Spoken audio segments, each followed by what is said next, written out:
Dan bukankah sekarang sebenarnya sudah PSBB dan kalau berlaku, berlakunya di wilayah mana saja? Ya semua skenario itu kita siapkan. Dari yang ringan, dari yang moderat, sedang, maupun yang terburuk. Darurat sipil itu kita siapkan apabila memang terjadi keadaan yang abnormal. Sehingga perangkat itu juga harus disiapkan dan kita sampaikan. Tetapi kalau keadaannya seperti sekarang ini ya tentu saja tidak.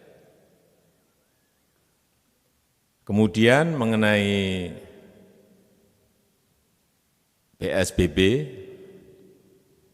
baru saja saya tanda tangani PP-nya dan Kepresnya yang berkaitan dengan itu, dan kita harapkan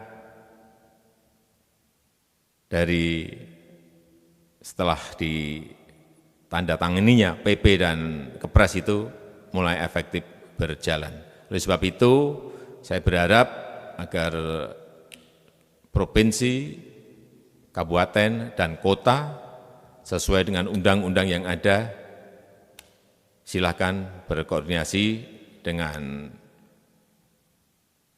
Ketua Satgas COVID-19 agar semuanya kita memiliki sebuah aturan main yang sama, yaitu Undang-Undang PP dan Kepres yang telah tadi baru saja saya tanda tangani. Berikutnya yang ketiga, yang terakhir Pak, dari Liza Liputan6.com. Pak, kenapa aturan PSBB terlalu berbelit-belit dan birokratis? Sementara dalam kondisi pandemi virus corona seharusnya cepat mengambil keputusan. Saya kira kita semuanya dalam kondisi seperti ini jangan sampai mengambil keputusan itu salah.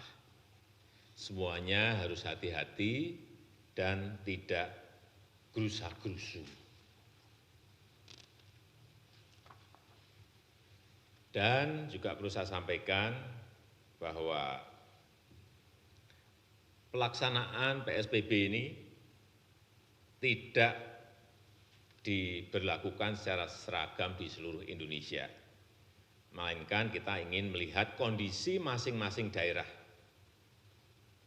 Dan PSBB ini ditetapkan oleh Menteri Kesehatan.